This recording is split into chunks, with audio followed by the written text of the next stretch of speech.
জাল ভিসা ও নকল বিমানের টিকিট সরবরাহ করে। রাজধানীতে প্রতারণা, জালিয়াতি ও অর্থ আত্মসাতের অভিযোগে আওয়ামী লীগের সাবেক ভূমি প্রতিমন্ত্রী নারায়ণ চন্দ্র এবং সাবেক সংসদ সদস্য অনুপম সজন জয়ের নির্বাচন কাজে প্রধান প্রচারক হিসেবে তাদের নির্বাচনী যে পেজ ছিল সেই পেজের অ্যাডমিন হিসাবে যিনি পরিচালনা করতেন সেই শিশির মুন্নাকে গতকাল ঢাকা মহানগর গোয়েন্দা পুলিশ ওয়ারি বিভাগ কর্তৃক গ্রেপ্তার করা হয়।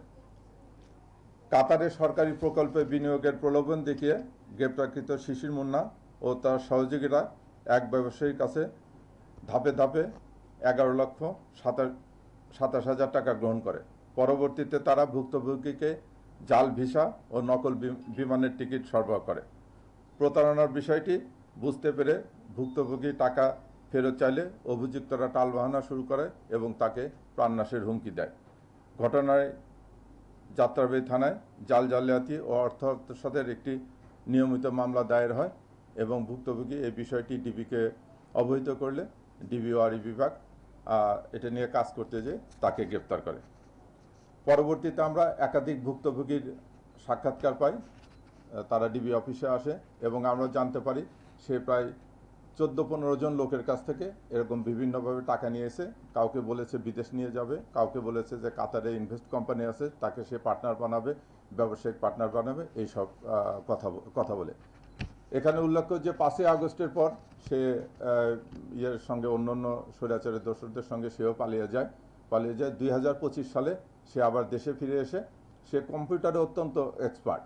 সেই বিভিন্ন এই কম্পিউটারে কলাকৌশল করে জাল ভিসা, জাল টিকিট এগুলো তৈরি করে মানুষকে দিত এবং প্রতারণা করত। এবং সে এত ধুরন্ধর, কেউ যদি তাকে কোনো কথা বলতো সে এই আমলে এসেও কয়েকজনকে ঠিকানা দিয়ে বলছে যে হ্যাঁ আপনাদের সঙ্গে আলাপ করব, অমুক মন্ত্রীর সঙ্গে কথা হয়েছে, অমুক এমপির সঙ্গে কথা হয়েছে, আপনারা সংসদ ভবনে আসেন। কয়েকজনকে সংসদ ভবনের ওই দক্ষিণ প্লাজার ওখানে নিয়ে যায় কথা বলে বিভিন্ন এই বর্তমান সরকারের বিভিন্ন মন্ত্রী এমপিদের কথা বলে মানুষের নিকট প্রতারণা করছে।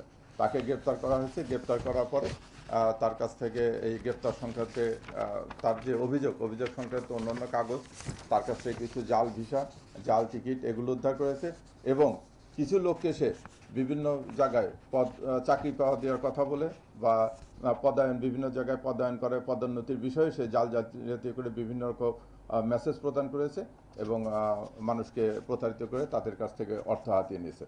তাকে গ্রেপ্তার করা হয়েছে এবং তার বিরুদ্ধে একটা মামলা দায়ের হয়েছে এবং আরও মামলা প্রক্রিয়াধীন আছে।